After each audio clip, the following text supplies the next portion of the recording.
All right, welcome to the latest project on the old race Terra.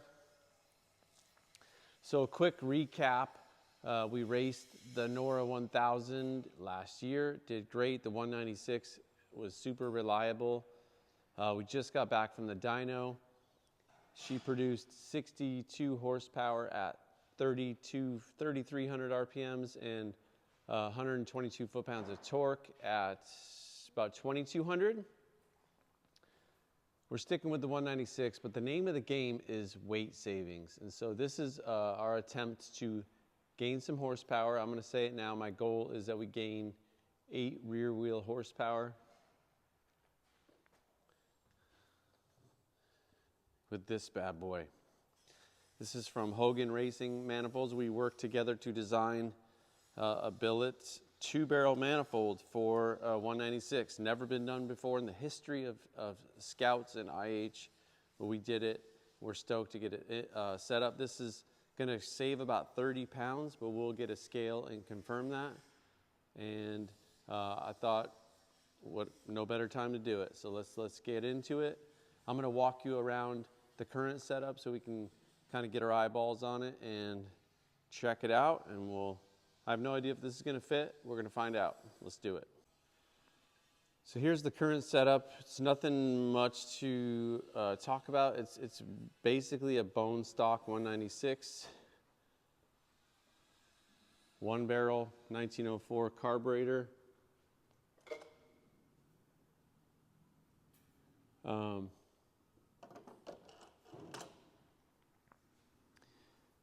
There's a couple challenges that I'll kind of talk you through as we get started here.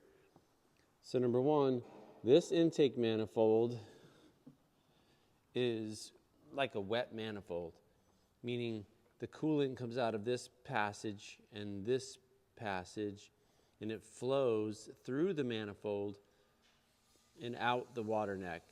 Now there is, for those of you that are astute IH people, here there was a bypass hose. So we block that off. That goes into what is the thermostat housing. So we machined this to accept the thermostat without that spacer and the thermostat housing. Save weight, and that is essentially to help it bypasses the thermostat to help the vehicle warm up, but we don't need that. We're full race rig only. So this is the current setup. You see my valve cover here. We are going to add some ventilation to the motor. We had brand new rear main seal and front main seal, but they were leaking because I'm running it at essentially 34 to 3,800 RPMs all day long, 10 hours a day, 5 days straight. So got this kit from Motion Raceworks. It's kind of like a catch can breather. This will go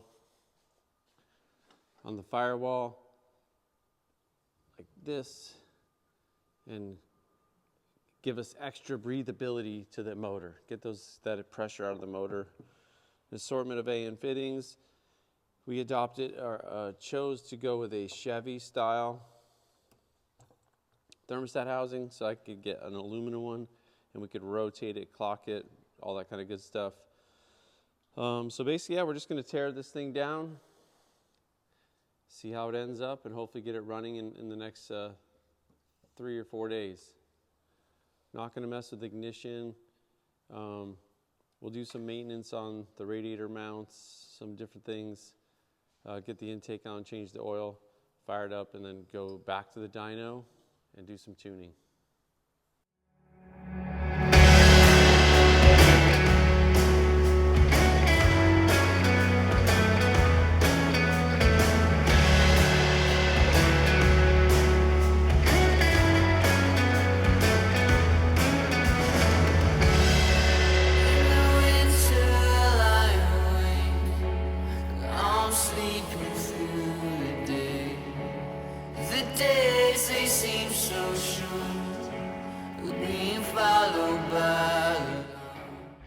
All right, so it's coming together pretty good. Basically, because I'm got to do the valve cover and the intake, I'm just going to kind of I don't know, I'll probably do the intake first, get it situated, or I'll probably actually just do them both. Pretty good. I'm gonna maintain this air filter bracket. It's like an air cleaner stabilization bracket. I'm probably gonna make this out of aluminum to go with my sweet alternator bracket. I was thinking about making this arm out of aluminum as well, right here. I don't know, racers say every pound counts. Old Ben's here, he's learning some fabrication basics. So we're gonna make this heavy old steel coil bracket out of this nice 6061 aluminum. So got a mark, he's gonna cut out in the old faithful swag Milwaukee combo benchtop bandsaw. Best tool ever made. All right, let's watch him go. All right, sorry I didn't film the actual extraction. That sucker is real heavy. Here we go, I'm gonna get this cleaned up a little bit. I'm probably gonna put the new valve cover on while I have this all clean, and then we'll fit. Well, actually, I'm just gonna hold the new intake up and see how she looks. Let's go do that. Let me set up the tripod. Okay, sorry for the background noise. Let's try to fit this bad boy. It's way lighter, man.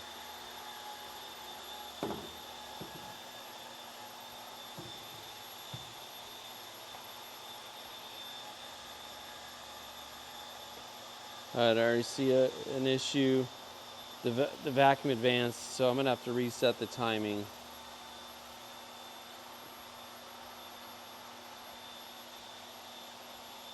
It's kind of a bummer.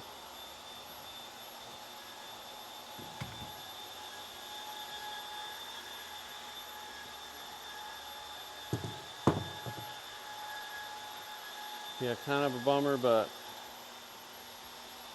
so I'm gonna pull the distributor. And yeah, pull it. I don't have a choice. I gotta pull the distributor out. Okay, let me pull that out. All right. Got the distributor out. Please fit. So I was just thinking, what a big waste if this doesn't fit.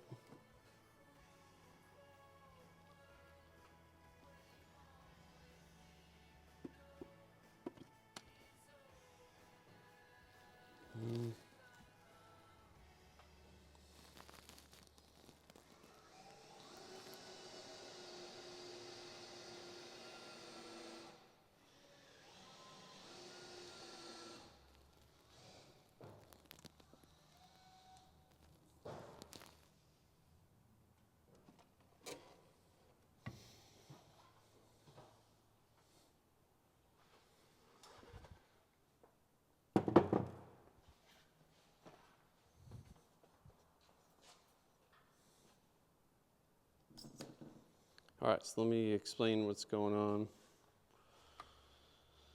on. So essentially, the flange, the distance between this bottom of the valve cover gasket and the top of the valley pan, which I need to clean that, so I'll give that a shot.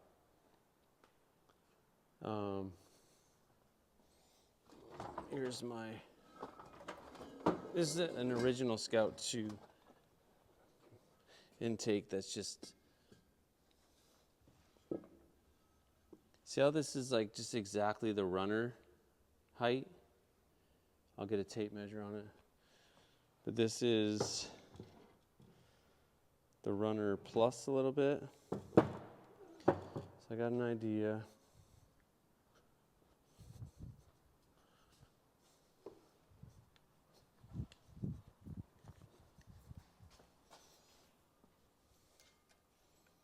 So this is exactly 2 3/4.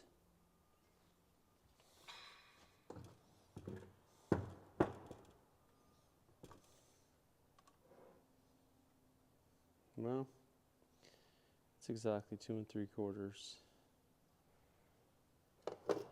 But I might relieve this just a little bit. I'm going to start by cleaning up. I'm going to start by cleaning up this gasket area, maybe even taking a utility knife and straight edging that gasket, the valley pan gasket. And then we'll give her another shot. Let me get this cleaned up though. All right. Whoa. All right, so I think I figured it out. It's the valley pan bolts are hitting, so I either need to just grind the bolts down or get some button heads. I'll probably just try to overnight some button heads. But check her out, man.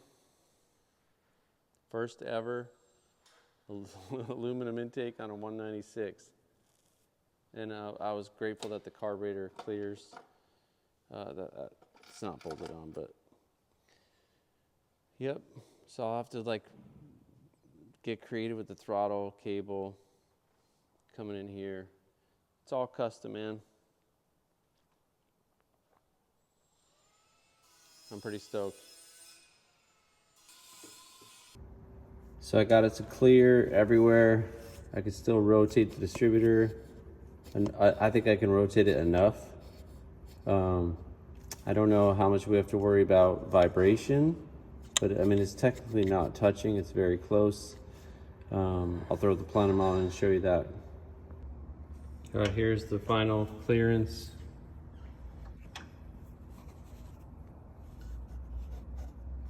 As you can see, it's really close, but as long as we don't mess up this, or we just maintain this OD, should be good to go. So if all of our welding is internal into the plenum, and I'm not sure, I don't mind using some RTV to create a new flange, or I mean, I think we could drill and tap another hole here. And I don't know what we want to do with the O-ring, but anyway, best I could do. It's clear. I have enough room for timing. So anyway, sending it your way. All right, so we made some race car parts. This is the coil bracket from the 196. Currently weighing in 9 pounds, 9 ounces, 9.5 ounces. New aluminum race car part, exactly half the weight. So that's what we do, man, piece at a time.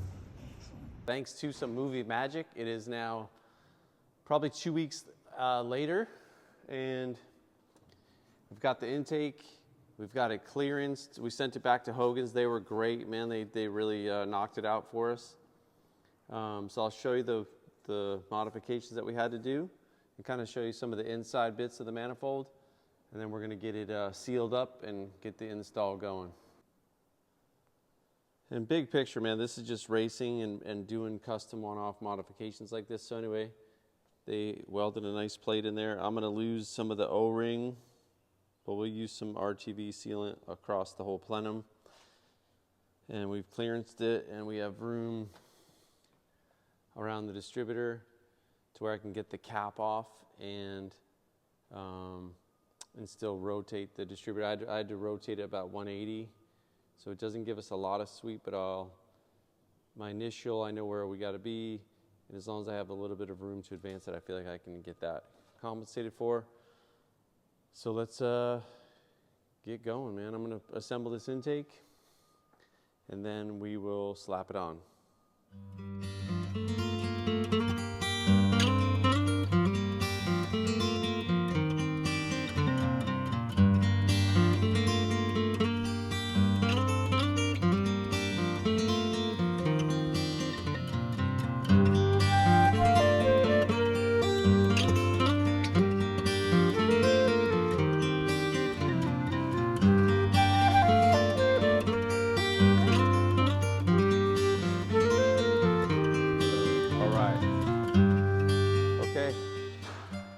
There she is, ready for her final install.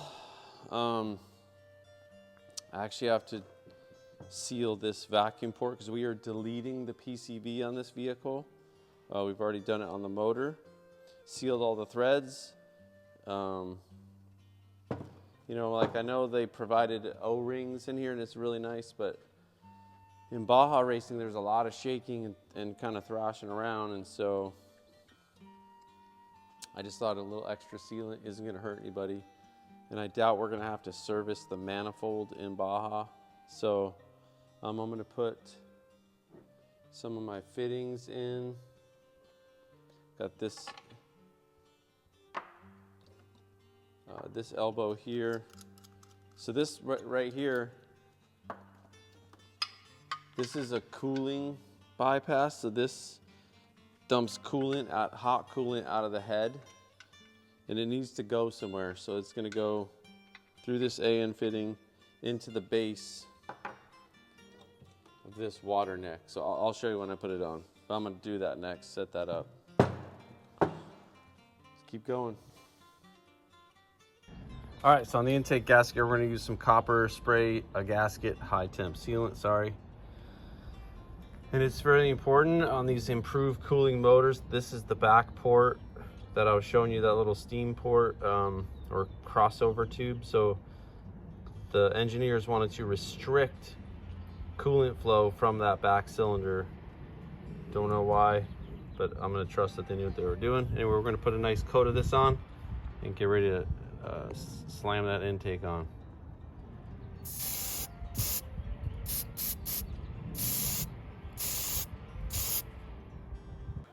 So we're gonna get ready, but the flange of this intake is a little bit bigger, so I'm gonna trim back a little bit of this valve cover for good, bad, or indifferent.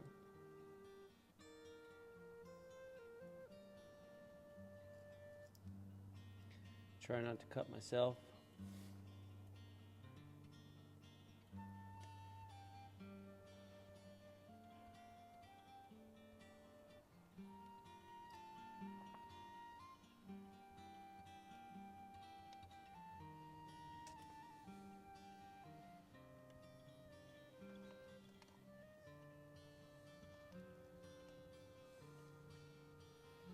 But I'm going to leave these, in the valve cover gaskets, there's these little tabs.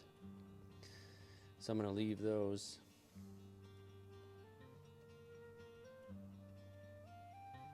And I hope this doesn't bite me in the butt with a leak, but it's,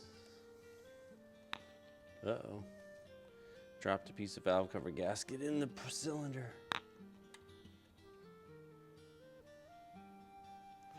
I'm going to go grab some long needle nose pliers. Apologize for the camera lag.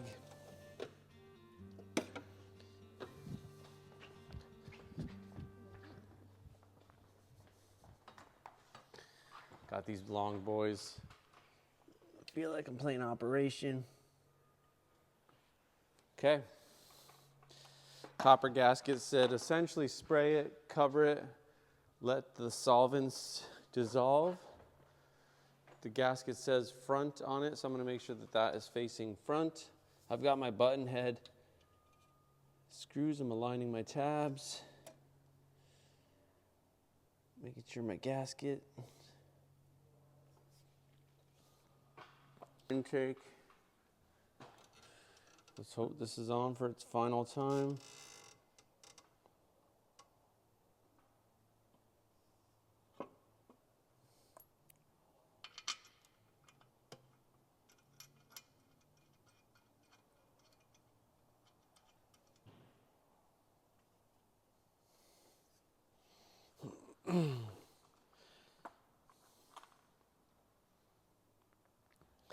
Okay, those flat washers are just too big, so I'm going to run without flat washers.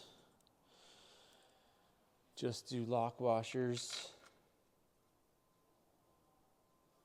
I'm pretty stoked about this, and like I'm pretty nervous too. I've got a lot of time and money invested in this intake. And what I just, like last night I was thinking, man, what if it actually makes less horsepower? These runners makes less horsepower because these runners are huge. Because I mean, I think Hogan is used to making intakes for 3,000 horsepower. big horsepower stuff. And this is a 60 horsepower. So actually what I'm going to do is I'm going to put sealant on these bolts. I'm just going to get one. I just wanted to get them all started.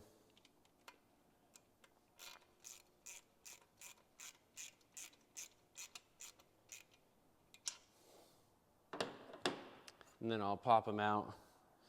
I'm not going to bore you with filming all of this, but I just wanted to get the initial plopping it on there. So what I'll do next, it's hard to see, but I'll put in this coolant return, tighten all these down, torque them, start on the water neck, and then I got to deal with the accelerator cable, the carburetor. It's kind of tight with this oil cooler. This is oil cooler. This is power steering reservoir. I don't want to have to like move those. So far it looks fine. There's no clearance issues. This is my choke cable, my extremely long choke cable.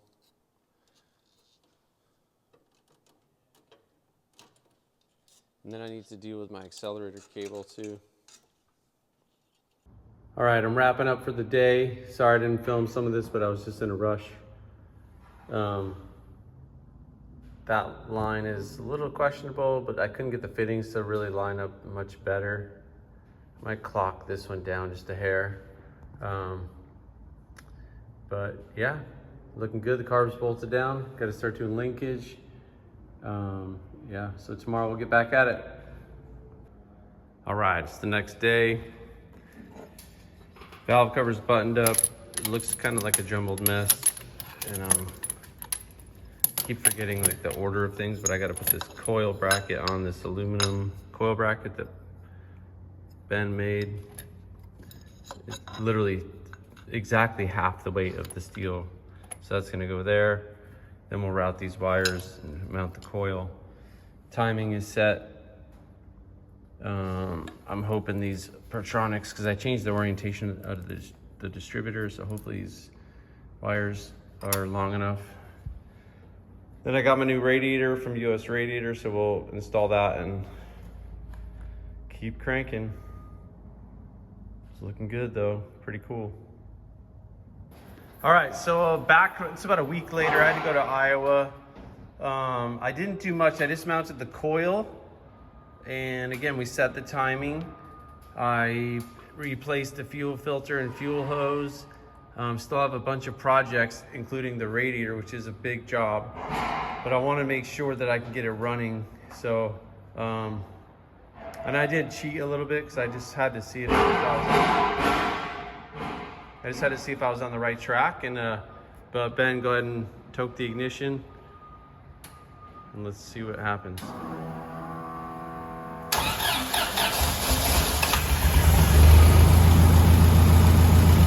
Sounds pretty good. Can you push that silver knob in, the choke knob?